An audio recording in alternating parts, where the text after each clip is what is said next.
El siguiente programa fue realizado en el marco del taller de radio del programa de extensión Educación en Contexto de Encierro, Facultad de Ciencias Sociales de la UNICEN. Telarañas, incluidos por derecho. Buenas noches a todos y todas. Una vez más, les agradecemos por acompañarnos en nuestra temporada número 13 de Telarañas, Voces en Libertad. Este año el equipo está renovado con nuevos participantes. Comenzamos el año con la intención de visibilizar la realidad a la que se enfrentan las personas al recuperar su libertad. Y hoy sumamos a esto la lucha que llevamos adelante por preservar nuestro derecho a la comunicación como personas privadas de libertad. Hoy, en la vidriera del rock, les presentamos la banda Mentolados, proyecto rioplatense integrado por músicos uruguayos y argentinos. En el bloque central vamos a estar charlando con Natalia Mengochea. Ella es secretaria de Extensión, Bienestar y Transferencia de la Facultad de Ciencias Sociales de la UNICEN y nos cuenta un poco sobre las prácticas socioeducativas, qué son, para qué sirven y cómo las llevan adelante. Sin más, comenzamos. Ya comienza la vidriera del rock. Banda rioplatense porque hay integrantes de Argentina e integrantes de Uruguay en la banda. No sé si decir un 50% de un país y de otro, porque bueno, el único uruguayo soy yo, el resto de los muchachos son argentinos, seríamos un poquito más argentinos, pero diríamos que sí. Un poco el concepto de la banda es sentirnos locales en ambas orillas y sentirnos de ambos lugares. Así que sí, somos una banda rioplatense. Contales un poco a la gente, ¿por qué el nombre, Mentolados? Bueno, Mentolados es ese juego que toda banda tiene, ¿no? Cuando quiere identificar algo. Nosotros veníamos de una historia anterior, veníamos de un nombre en inglés, un nombre compuesto, queríamos simplificar la historia en este nuevo proyecto y bueno, y fuimos buscando, fuimos preseleccionando nombres, hasta que bueno, en su momento recuerdo que Mentolados era uno de esos nombres que golpeaba más fuerte, fue lo que definimos en su momento, y bueno, después el significado de la banda toma sentido ya en el transcurso y en el camino, ¿no? No tanto al principio, que era un nombre que nos gustaba, pero bueno, con el tiempo sí empezó a tomar significado y ya significa mucho para nosotros. Bueno, contale un poco a la gente quiénes son los integrantes del grupo y cómo se conocieron. Bueno, vamos a empezar con los que venimos de más tiempo. Bien. Fede Samper en la guitarra, José Martín en el bajo y el Boli, manager del proyecto. Ya veníamos de la historia anterior, ya veníamos con un camino recorrido con ellos. Con José y Fede nos conocemos ya prácticamente hace 10 años. Con Boli inclusive unos cuantos años más, ya en las vueltas de la vida y en el viajecito, en muchos viajes que tuve para la Argentina anteriormente. Y después ya Mentolados, que arranca en el 2022 y se consolida este formato de quinteto ya unos años avanzados. Estamos hablando ya del año 24 que consolidamos la banda con Tomás Trado en la batería.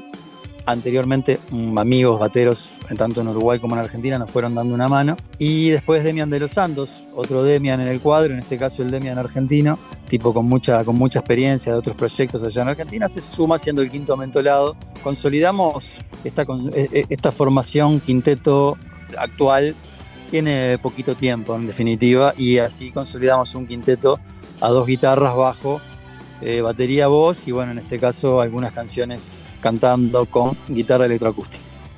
Bien, poco tiempo, pero la verdad con muy buen trabajo. El disco que sacaron, AM, la verdad que me pareció muy piola. Contale a la gente un poco de qué se trata el disco, por dónde fueron. Bueno, A.M.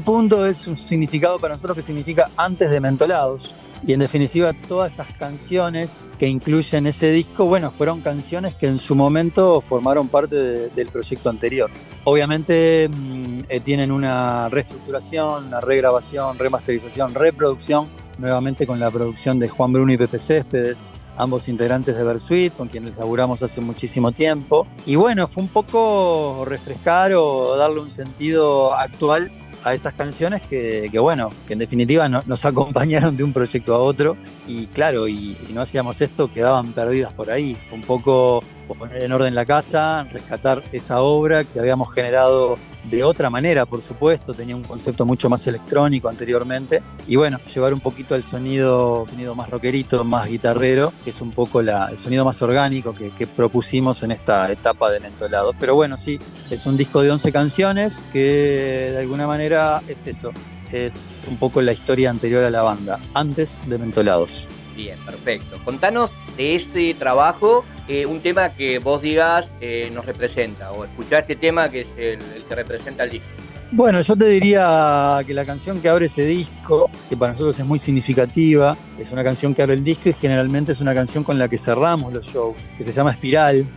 Tiene un mensaje muy lindo, es uno de los temas más rockeros o más rabiosos que tenemos, y dice que todos estamos con quien debemos de estar. Eso para nosotros es una frase muy significativa, porque eso significa también, o sea, con la gente que te vas rodeando en el camino de la vida, y también la gente que te acompaña en cierto momento de la vida y que ya no te acompaña más. Creo que significa mucho esa frase, y yo diría que si no conocen a la banda, después van a encontrar un abanico muy diferente en estilos y en propuestas, pero no es que la música te digo que escuches esa canción y después vas a escuchar muchas canciones rockeras. No, va a haber otra simbología también estilística de la banda, pero creo que Espiral es una canción muy representativa de nosotros, y que si no conoces a la banda, creo que deberías empezar por esa canción. Bueno, aparte de eso, contanos qué otras influencias tiene la banda, o vos en particular. Bueno, lo que pasa es que la banda individualmente tiene muchas influencias, y eso después se mete en el abanico, en la olla en realidad, no, abanico no, en la olla, y revolvemos y de alguna manera van saliendo lo que somos hoy en día. Pero bueno, venimos de mucha formación, desde el rock clásico hasta, bueno, no sé, en el caso mío siempre fui una persona muy melómana, ¿no? O sea, de escuchar muchos estilos, muchas épocas, muchas influencias. En lo personal, te digo que hay bandas como Soda Stereo, como Babasónicos, que de alguna manera han marcado un poco mi caminito musical. También te puedo nombrar ya un sonido un poco más 2000ero, inglés, bandas como Frank Ferdinand, Kaiser Chief, bandas como Los Kasabian, que fueron como influencias en su momento. Y después, bueno, en el caso personal también tengo una escuela del cantautor uruguayo, ¿no? Eduardo Arnoyanz, Gastón Ciarlodino, tipos muy emblemáticos en la música uruguaya. Y después, bueno, está toda la escuela del resto de los gurises, ¿no? Algunos son más... Fede es un tipo más, diríamos, rock clásico, que viene del palo de Zeppelin, que viene del palo de Purple, y eso se nota, bueno, Pink Floyd, ni que hablar, eso se nota mucho en el sonido de guitarra que él propone, el guitarrista principal. El bajista tiene una impronta un poco más ochentera, te diría hasta cosas más de los Clash, un poquito más punk también. Y bueno, y los nuevos integrantes, por ejemplo, Demian de los Santos viene un poco más del palo del hip hop, y quizás eso no se ve reflejado en la música hoy actual, pero bueno, son influencias personales que cada uno tiene. Tommy en la batería es un tipo que tiene también una amplitud musical muy grande, una influencia muy grande del rock argentino, del rock latinoamericano, así que bueno, es muy amplio todo, ¿no? Pero desde el punto de vista compositivo, que bueno, en el caso me toca a mí principalmente ser el principal compositor, vengo de una escuela, de un palo del rock argentino que más o menos ahí te lo nombré anteriormente. El año pasado pasaron por Cosquín Rock Uruguay, tocaron con No Te Va a Gustar, La Vela Puerca, Las Pastillas del Abuelo. Contame cómo fue esa experiencia de tocar con esos grosos. Debe ser difícil, ¿no? Compartir eso con ellos, subirse al escenario antes o después de ellos, contarle a la gente lo que es vivir eso. Hermoso, ya estar en la grilla, ver el cartel y ver esas bandas que vos nombraste y ver un poquito más abajo y más chiquito nuestro nombre fue maravilloso. Y obviamente eso te da mayor visibilidad, hace que la gente empiece a curiosear un poquito más, a decir, bueno, estos pibes quiénes son. Eso ya de por sí, o sea, fue como un proceso de muchos meses en los cuales, más allá de que el show duró muy poco, porque estuvimos arriba del escenario casi 30 minutos, pero bueno, significó mucho los 2-3 meses antes, y ni que hablar lo posterior, todo el material que generó, y ni que hablar lo que fue la experiencia de no solo subirse a un escenario de altísimo nivel, de compartir escenario con todos esos artistas grosos que vos nombraste, pero sino lo que se vivió en el antes, en el durante y en el después, ¿no? Todo lo que fue tras bambalinas, camarines, compartir con todos esos grosos que de alguna manera fue todo muy, nos recibieron de alguna manera como de la misma manera, claro. O sea, nos sentimos como parte de toda esa movida, además, a pesar de ser una banda nueva o artistas que tocaban por primera vez ahí, nos hicieron sentir como parte de toda esa movida, que fue alucinante. Compartí yo charlas extensas con Rubén Rada, que no estaba en la grilla, pero estaba ahí porque tocaba con la Catalina, por darte un ejemplo, ¿no? Y maravillado hablando con ese emblema de la música claro. uruguaya como Rubén Rada, un montón de historias y un montón de conceptos. Pero otra cosa que recuerdo es que estuvimos a la altura, ¿no? O sea, eso también es importante. Puede pasarte un montón de estas oportunidades y no estar a la altura. Y bueno, estuvimos a la altura, recibimos un montón de buenas vibras, de muy buenos comentarios, y eso es lo importante, ¿no? O sea, que se te presenten estas oportunidades, pero también poder como de alguna manera aprovecharlas. Y bueno, nada, fue como un paso importante para nosotros. Demian, sé que han tenido participaciones de grosos como Gastón Ciarlo y de Melissa Toro de la banda chilena Malicia. ¿Con quién más te gustaría tener una participación, o que suba al escenario con ustedes, o que logre hacer una participación en algún tema? Bueno, en lo personal en algún momento pensé mucho hace muchos años, ¿no? Quizás ahora no tengo tanto esa necesidad, pero bueno, ojalá se dé en algún momento. Dárselos de los Babasónicos, me encantaría. Realmente es un tipo que respeto y admiro mucho. Y otro que lo veo más cercano porque son amigos y hemos compartido ya muchas charlas, y posiblemente sea uno de los personajes que nos acompañe para este segundo disco que estamos trabajando para el próximo año, que es Beto Holguín de Los Pérez García, que es una gran banda, tipo que respetamos y admiramos muchísimo, el nivel compositivo que tienen, el nivel de canción que tienen, y bueno, además son muy buenas personas, eso es lo fundamental también. Pero bueno, te diría del rock argentino Beto Holguín. Demian, bueno, el tiempo es tirano en radio, así que vamos a ir terminando con unas preguntitas cortas, a ver la gente te conoce un poquito más. ¿Una canción favorita o dos? Hay un artista brasileño que se llama Lenine, que tiene una canción que se llama Paciencia, y siempre significó mucho para mí por la letra que tiene y por el significado que tiene esa canción. ¿En tu tiempo libre, algún estilo de música en particular, algún grupo? ¿Ya? Y depende del momento, pero yo sé escuchar música vieja, ¿viste? A veces me pinta escuchar mucha música soul, mucha música funk. A veces me voy mucho más para atrás y soy de escuchar mucha música instrumental, mucha música jazz. ¿Dónde te gustaría hacer una gira? ¿Dónde te gustaría tocar? Mirá, hoy en día la banda es una banda internacional que toca en Uruguay y que toca en Argentina, y que de a poquito ha abierto muchos amigos y muchas conexiones en países como Chile y en países como Colombia. Creo que son países que, si no es este año, yo creo que el próximo ya estamos visitándolos, así que te nombraría lo que sería como alcanzable, ¿no? Sí me gustaría empezar a girar por el interior de Argentina, conocer Rosario, conocer Córdoba, conocer un poco también el interior de Argentina, me parece como importante, y son cosas que son como alcanzables, ¿no? O sea, no te estoy diciendo algo muy que sea como inalcanzable. Y también, bueno, creo que un objetivo para cualquier banda rioplatense, de Uruguay, de Argentina, el mercado mexicano creo que es muy importante. Así que también te diría que me gustaría girar por México en algún momento. La verdad que bueno, estaría toda la tarde charlando. Por favor, necesitaría que me digas 3 temas que vos quieras que escuchemos en el transcurso del programa del grupo. Y bueno, ya más o menos fuimos nombrando. Yo te voy a nombrar Espiral, me parece que es una canción muy representativa. Me parece que también está bueno para que vean la otra cara, la versión eléctrica de Alas. Y te nombraría la primera canción de este proyecto, que es Acelerarás, que es primer sencillo que editamos en el 2022, y que también es una canción muy significativa para nosotros, y que tiene un ritmo muy acelerado y tiene como un estribillo muy pegadizo también. Así que esas 3 canciones te las estaría nombrando. Perfecto, y ahora contales a todos dónde los pueden encontrar en las redes sociales, como para que los conozcan y los sigan un poquito. Mentolados Oficial es en todas las redes, nos encuentran en Facebook, Instagram, TikTok. Mentolados Oficial.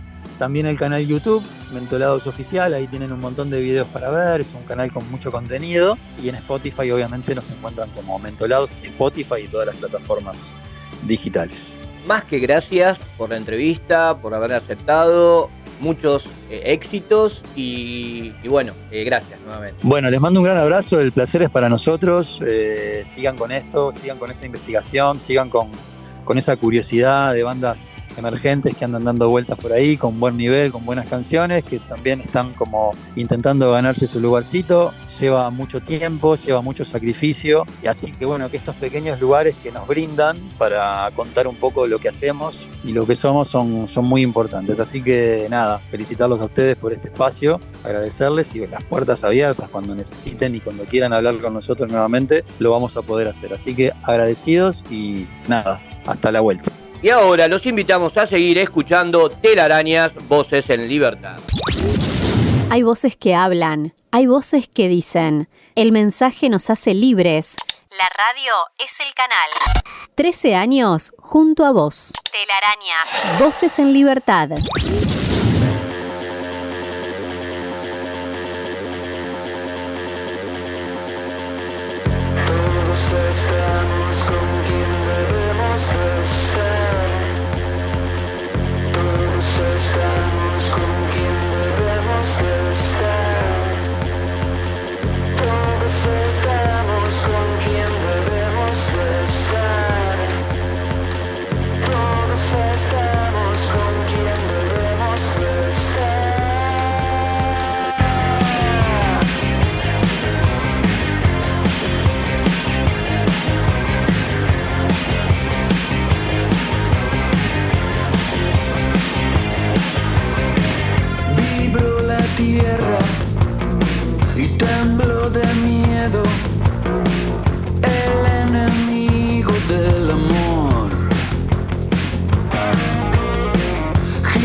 Buenas noches a todos. En el programa de hoy nos acompaña Natalia Mengoechea, secretaria de Extensión, Bienestar y Transferencia de la Facultad de Ciencias Sociales.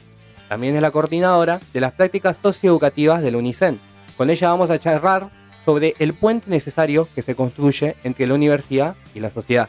Natalia, muy buenas noches, un placer tenerte acá con nosotros. Buenas noches a todos y todas, gracias a ustedes por la invitación, me encanta estar acá. Para comenzar con la entrevista, la primera pregunta que queríamos hacerte es ¿cómo nos explicarías el propósito de las prácticas socioeducativas para alguien que recién está empezando a conocer el área de la universidad? Perfecto. Yo les voy a hacer una vueltita de tuerca ahí, porque por ahí para hablar de prácticas socioeducativas, para quienes nos escuchan y por ahí no están muy interiorizados, yo siempre arranco con una pregunta y es si todos saben cuáles son las funciones que tiene la universidad. ¿Y por qué arranco con esto?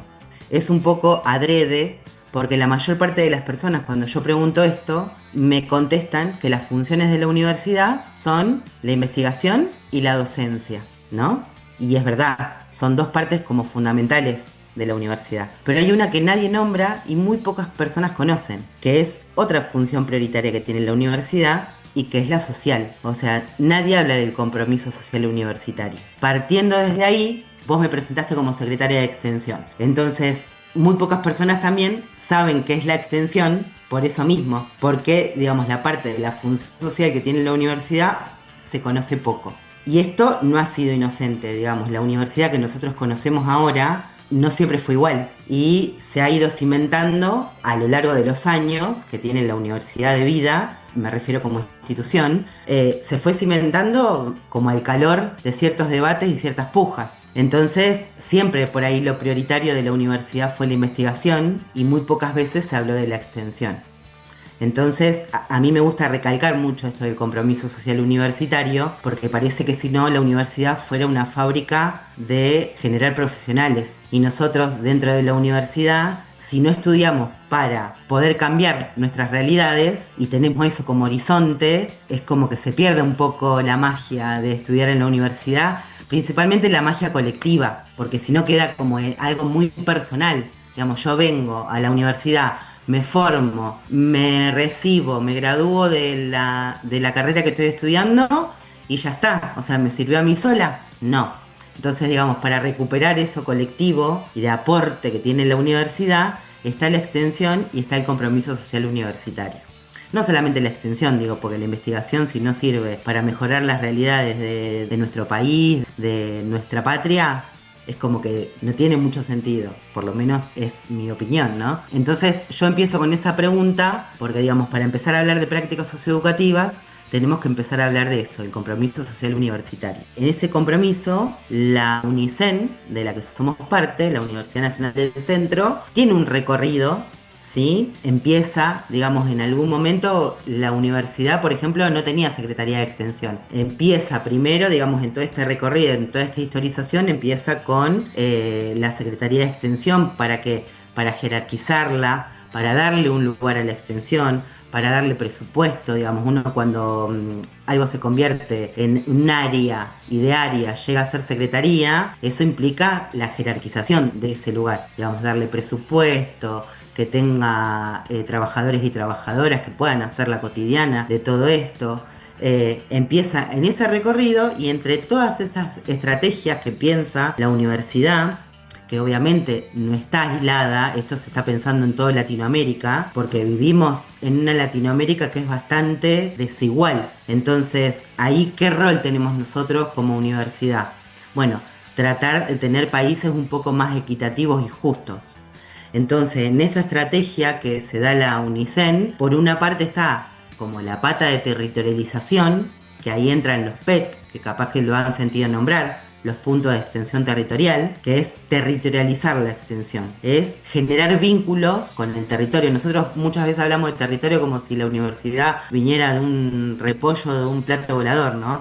Nosotros somos el territorio también y habitamos ese territorio, pero digo, cuando nosotros nos vinculamos con organizaciones de la sociedad civil, con los distintos barrios, con las instituciones educativas, con las sociedades de fomento y demás, ahí generamos vínculos. Y el PET lo que viene a hacer, esta plataforma, digamos, esta metodología que nosotros propugnamos un poco desde la UNICEN, es que esos vínculos duraderos, que puedan generar confianza, que digamos nosotros también tengamos como un conocimiento de todo lo que se hace en materia de extensión en las distintas unidades académicas, pero también tengamos un conocimiento acabado, por lo menos como, o sea, uno conoce el territorio mediante una foto de lo que es hoy el territorio, y eso hay que hacerlo como en un seguimiento, en un proceso, como si fuera una película, ¿no? Porque los barrios no siempre son los mismos, las problemáticas no siempre son las mismas, las personas no somos las mismas. Entonces, parte de esa estrategia es el PET, el punto de extensión territorial,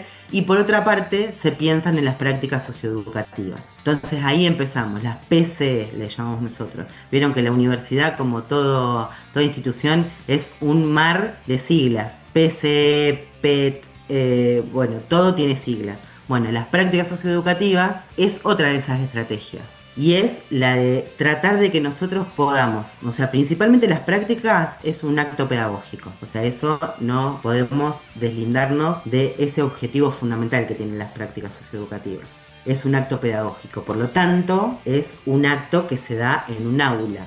Lo que nosotros acá vamos a trastocar con las prácticas socioeducativas, el rol histórico que cumplió el aula como la conocemos, los docentes como los conocemos y el estudiante. O sea, lo que vamos a hacer es que esos contenidos, por ejemplo, que nosotros estamos pensando en una materia, vos los puedas pensar de una manera totalmente diferente y, digamos, nosotros lo podamos pensar en el territorio. O sea, cómo nosotros esos contenidos los podemos pensar en función de la organización que estamos visitando, de no sé, una sociedad de fomento, o sea, que nosotros podemos además devolver, pero no solamente devolver, nosotros estamos pensando en que esa formación sea integral, o sea, nosotros no queremos estudiantes que no sean comprometidos con la realidad en la que viven. Entonces, nosotros lo que pretendemos es que esos estudiantes, digamos, se formen, ¿sí?, en esta perspectiva de la integralidad. No sé si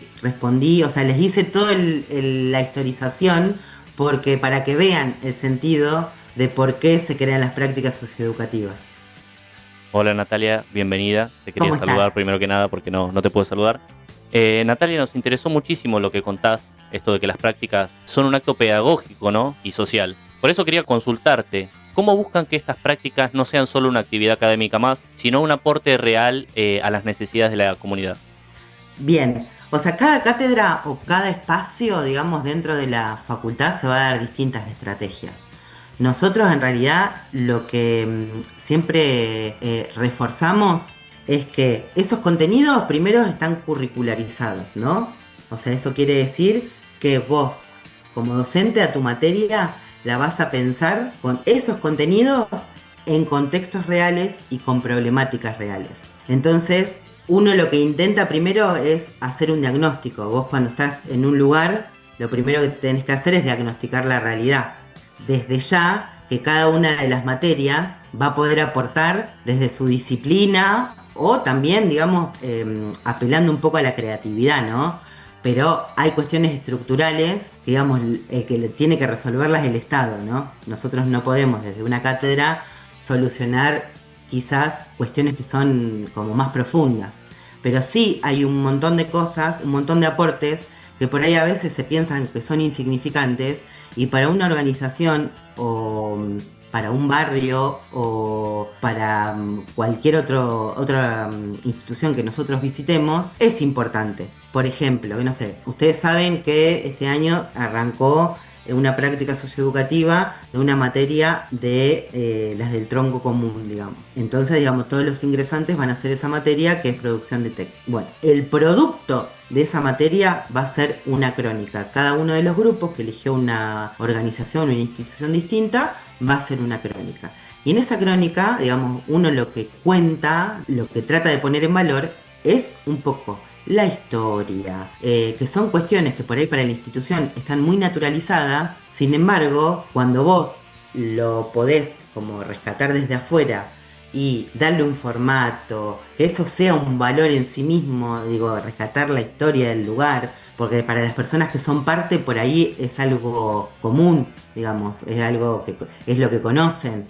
Digamos, nadie siente por ahí que la tarea que tuvo fue tan importante. Cuando vos lo mirás de manera histórica, digamos, en el proceso histórico, y sí es importante. No sé, nos pasó, por ejemplo, que en una sociedad de fomento nos contaban que los vecinos habían construido la sociedad de fomento en el año 69 y nada, ahí había vecinos que tenían algún tipo de fotos o algunos que habían sido parte de esa construcción y en el momento fue como un hacer del barrio. Pero miren, estamos a 2026 y es una sociedad de fomento que todavía sigue en pie, ¿no? Con idas y vueltas, con algunos vecinos que participaron en un momento, con otros. Es una sociedad de fomento, por ejemplo, que no tiene sus planos entregados a la municipalidad. Y es re loco eso, porque vos pensás, es un espacio que fue de participación barrial, fue un espacio de referencia y todo, y sin embargo ese trámite nunca se pensó, nunca se había hecho, ¿sí?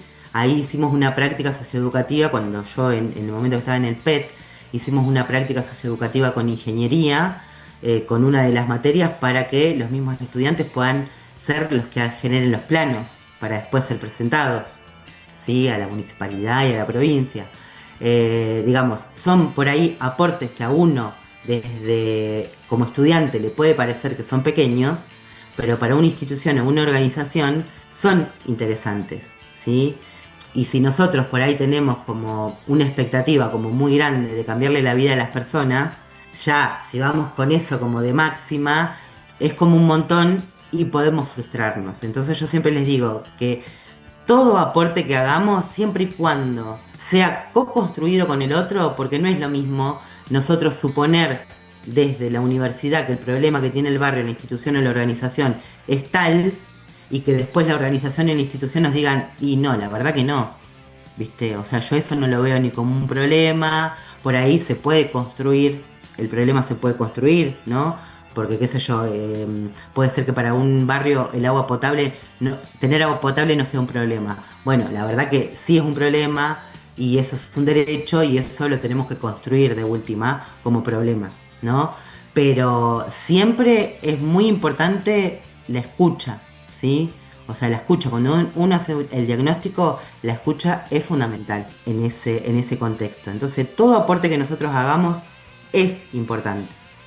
Me encanta lo que decís de que cada aporte es muy importante, porque es una unidad que se transforma en un colectivo de ideas, de pensamientos, y se puede llegar a tomar alguna decisión diferente a la que te puede tomar uno solo.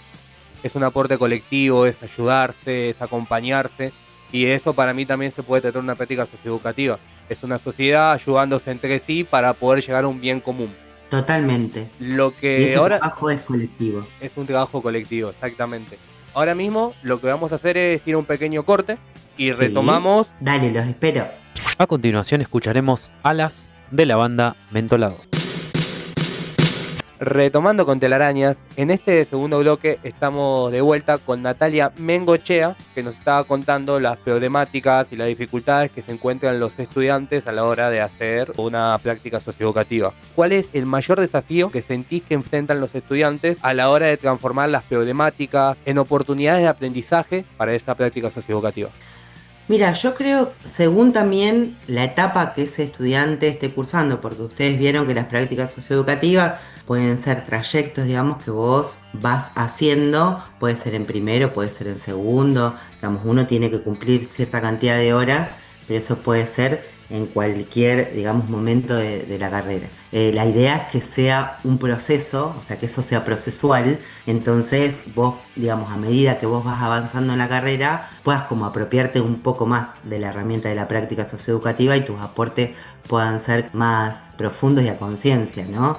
A mí lo que me parece es que a medida que vos vas avanzando, esos problemas que ustedes plantean, que se pueden encontrar los y las estudiantes, son cada vez menos, porque ahí se entiende un poco la lógica. Cuando vos vas más avanzado, ahí vas entendiendo la lógica, y de que no es esto, bueno, yo tengo que cumplir cierta cantidad de horas, tengo que aprobar, digamos, sacarle eso, uno ya le puede sacar como ese peso y entender el lugar que yo ocupo ahí es importante, puedo co-construir con el otro, porque imagínense que hay estudiantes por ahí nunca han salido o de su casa o de su barrio, y que hay realidades que no conocen, ¿sí? Entonces ya primero, conocer las realidades de otras personas, otras instituciones y demás, y sentir que vos podés aportar a eso, digamos, ahí es como que se te va un poco, digamos, cualquier problema que vos puedas creer que tiene esa práctica. Tal vez un poco lo que nos pasa, por ahí estando del otro lado, cuando estuve en el punto de extensión territorial, es que la dificultad que ellos tienen es en sostener ese diálogo, ¿sí? Con las instituciones y con las organizaciones, y el momento de la devolución. Nosotros hacemos mucho hincapié en eso, porque si no nos transformamos en la universidad extractivista que no queremos ser. O sea, ir a un barrio, ir al territorio, sacar lo que nosotros necesitamos como universidad, ya sea, no sé, para una materia, para probar las prácticas socioeducativas, para hacer un proyecto de investigación, y el otro, ¿en qué lugar queda? Nosotros insistimos mucho en hacer esa devolución, en que la otra persona que te dio el testimonio, que te dio su tiempo, que te brindó todo eso, sepa qué estamos haciendo nosotros con todo eso que recolectamos, ¿sí? Sean experiencias, sean testimonios y demás. Entonces por ahí la dificultad es esa, ¿sí? Ese diálogo. Nosotros insistimos mucho en que esa construcción tiene que ser dialógica, o sea, tiene que haber diálogo de por medio. Y por ahí a los chicos ahora, por ahí esta generación de más pibes y pibas, eso les cuesta, ¿sí? Les cuesta esto de que están muy mediados por la virtualidad, ¿no? Entonces, esto de generar un diálogo, cómo empezar ese diálogo, el que, nada, no sé, tenemos que decir buen día, gracias, esa devolución cuando nosotros terminamos la materia, la práctica, lo que sea, ir y hacer un encuentro con las personas con las que nosotros estuvimos trabajando y armando eso que armamos, hacer un encuentro y poder devolver eso. Miren, nosotros con esto que estuvimos charlando, todos los encuentros que tuvimos, todo eso construimos esto, ¿no? Y mostrarlo, hacer una jornada especial donde las otras personas puedan ver ese producto, ponele que sea un producto, ¿no? Por ahí no, por ahí es otra cosa, por ahí es devolver algo de todo lo que esas personas tenían como una idea primera, de decir, no sé, en la sociedad de fomento o en tal escuela, por ahí pensábamos que la facultad o la universidad podía dedicarse a eso y en realidad terminamos con otra cosa que estuvo buenísima. Nos pasó, para darle ejemplos claros, porque si no queda todo muy en medio como una entelequia, ¿no? Cuando nosotros hablamos por ahí de manera teórica. Se los quiero relatar con ejemplos concretos. Nos pasó en una práctica socioeducativa que se había articulado con la Facultad de Salud, con las chicas creo que eran de enfermería. Ellas daban ahí un tallercito, ¿no? Que era como muy importante porque era una sociedad de fomento que tenía, no un comedor, porque no iban las personas a comer ahí, pero sí le llamábamos nosotros un viandero, porque las personas iban con su tupper y se llevaban la vianda, digamos, de ahí. Entonces, en las charlas que tuvieron con las personas de la sociedad de fomento, con las chicas que cocinaban incluso, se detectó que poder hacer algún tipo de taller participativo donde pudieran trabajar las buenas prácticas para cocinar, de salubridad y demás, se dio ese taller y cuando terminan, las chicas que hicieron la práctica socioeducativa pensaron, porque era una práctica socioeducativa asociada a un proyecto de extensión, pensaron en poder comprarle, por ejemplo, no sé, los manteles de hule para que les queden, digamos, como para tener un espacio un poco más digno, ¿no? Y las chicas le dijeron, che, mirá, nosotros tenemos esto, utilizamos este papel madera que ponemos arriba de la mesa, qué sé yo, ¿sabés lo que nos hace falta que no tenemos en este espacio? Es el botiquín de primeros auxilios. Porque a nosotros nos pasa cualquier cosa mientras cocinamos y demás, entonces eso se resignificó, ¿no? El taller se dio, lo fueron construyendo entre todos y todas, ¿no? Porque las chicas venían con una idea y después en la marcha las chicas que cocinaban le plantearon otras cosas, ¿no? Otros intereses, otras necesidades, entonces ahí se fue construyendo en conjunto y, digamos, el final fue ese, digamos, de poder resignificar también lo que ellas pensaban que el lugar necesitaba, ¿sí? Entonces fíjate cómo en ese diálogo se va construyendo otra cosa que la que nosotros venimos desde afuera con un prejuicio o con preconceptos de que esto es así porque es lo que vemos, y cuando vos empezás ese vínculo dialógico con el otro y empezás a ser parte de ese lugar, te das cuenta de que por ahí no es lo que vos creías, o es algo mucho más amplio de lo que uno creía.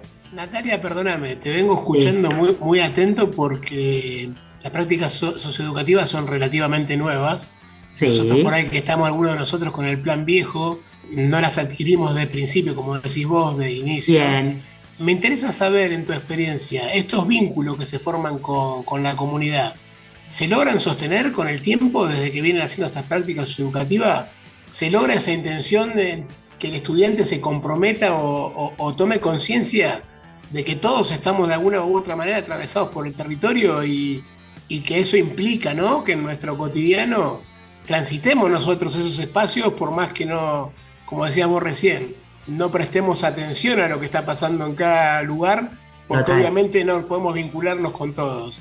Pero ese vínculo se logra mantener con el tiempo, más allá de la práctica en sí misma, ¿no? Mirá, yo hasta ahora lo que te puedo decir es que lo que nosotros intentamos institucionalmente es que por ahí el vínculo lo sostenga el PET, el punto de extensión territorial, ¿no? Que es el que va a estar siempre conectado y vinculado a las distintas organizaciones e instituciones. Obviamente que nuestro horizonte es que los estudiantes, los y las estudiantes puedan sostener ese vínculo, ¿sí? Pero también lo concreto es que vos en distintas materias o en distintos espacios que vos vas haciendo tus prácticas socioeducativas, no siempre trabajes con el mismo lugar, ¿no? Entonces, por ahí en tu trayecto, en una materia trabajaste con una organización, en otra materia trabajaste con una institución y con otra materia laburaste con otro. O sea, nosotros lo que tratamos es que mínimamente el tiempo que dura la práctica socioeducativa que cada uno de los estudiantes está haciendo en ese espacio, en ese momento, sea con responsabilidad, ¿sí? Eso es lo fundamental. Después, ese vínculo sostenido, y la verdad que es el horizonte. Es lo que nos tiene que mover a que en algún momento eso se pueda sostener en el tiempo. Si no son los mismos estudiantes, por lo menos la cátedra, la materia, el proyecto de extensión, el programa siga así con un vínculo, ¿sí? En muchos casos sucede, pero digamos, para poder llenar esa vacancia, me parece que, nada, esto va a ser un aprendizaje, lleva muy poco tiempo, entonces vamos a tener muchos obstáculos y traspié y bueno, nos vamos a tener que levantar, pero me parece que esa vacancia un poco la viene como a completar los articuladores del punto de extensión territorial, ¿sí? Que yo no sé si ya se los conté, por ahí ya lo escucharon, pero bueno, lo he escuchado en otras oportunidades y a mí me encanta contarlo. Y es que Humberto Tomasino, que para nosotros quienes estamos en extensión es como un faro, ¿sí? Como un norte, como un sur, según como quieran llamarlo, es un referente de la extensión uruguayo. Él siempre dice que en uno de los barrios donde él laburaba, una de las personas de los barrios le decía como que estaba como medio cansado de los comunistas de invierno, ¿no? Entonces le decía, ¿por qué los comunistas de invierno? Entonces, claro, porque la universidad, digamos, cuando llega el verano, nadie aparece, ¿no? Entonces la universidad eran los comunistas y de invierno porque venían solamente en invierno, ¿no? Entonces, nada, eso nos tiene como que hacer pensar y repensar en nuestro rol, en cómo nosotros nos vinculamos, en cómo lo sostenemos. Digo, el punto de extensión territorial es una estrategia de territorialización y también de poder generar que ese vínculo sea duradero, sea de confianza, y después, en base a todo eso, nosotros podemos ir armando distintas propuestas de prácticas socioeducativas que no generen un sentimiento de fracaso en ninguna de las partes, digamos, ¿sí? Pero bueno, sí, hay distintas experiencias, digamos, como que cada experiencia es única y hay algunos que han podido sostener más con un grupo, con una comunidad, con un barrio, con una organización. Y por más que los estudiantes no sean los mismos, si está el compromiso de la cátedra, la materia o el programa de continuar trabajando con esa comunidad, por ejemplo, entonces vos sabés que todos los años vos vas a hacer lo posible para que distintos estudiantes de distintas cortes puedan atravesar, digamos, esa instancia de formación integral. Sos clarísima, aparte es súper importante que por lo menos los estudiantes y las estudiantes empiecen a conocer un poquito su territorio. Vos lo dijiste en un momento de una de tus respuestas que muchas veces los chicos hay barrios que no conocen, hay lugares que no transitaron, y también es una experiencia para ellos y es parte de esta formación que la universidad está brindando, ¿no es cierto? Así que fuiste muy clara en lo que estás expresando. Sí, y incluso para tener un primer espacio de sensibilización, ¿no? Porque hay pibes que hay realidades que no conocen, ¿sí? Nosotros somos un poco más grandes y por ahí, con más o menos calle, nada, sabemos lo que pasa, porque no, o de última porque nos informamos, o porque la vivimos, o porque la pateamos, pero en las y los pibes que recién arrancan, son una generación que está muy mediatizada por la tecnología y la virtualidad. Entonces, salir de su habitación ya es un montón, salir de su casa ni te cuento, y venir a la universidad y que la universidad sea la que propicie estos espacios, me parece como mínimo, de mínima fundamental. Si lo que nosotros queremos es que nuestros egresados y nuestros graduados tengan algo de lo que nosotros podemos llamar un compromiso social. Natalia, para ir terminando con la entrevista, ¿cómo sentís que estas prácticas terminen influyendo en los recorridos de la gente que está en sus carreras, en sus propias carreras? ¿Y de qué forma les ayuda a sostenerse dentro del sistema educativo?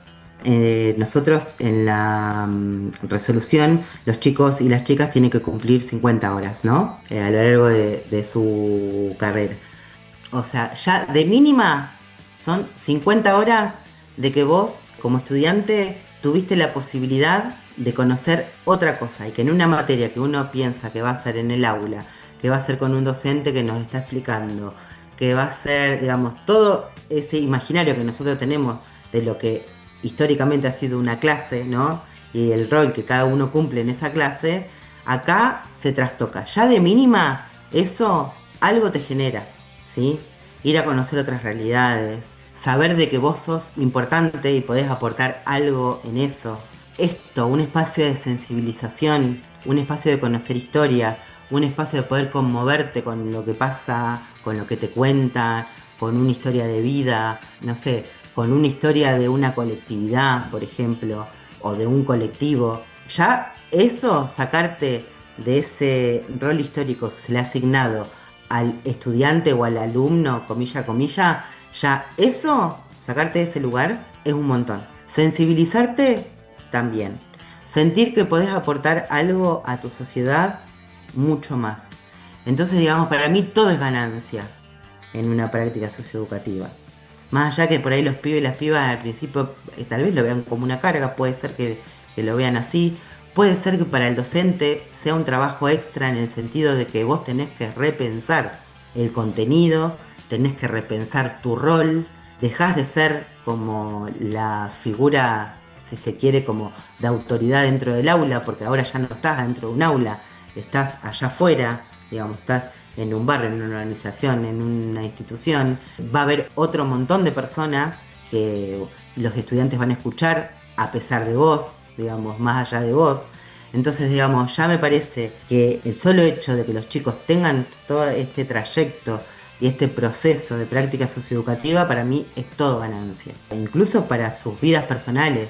Si nosotros pensamos que hay chicos que ponele la única instancia que tienen de vincularse con ese otro barrio, esa otra persona, ese otro colectivo, es la universidad porque tuvieron prácticas socioeducativas, es un montón.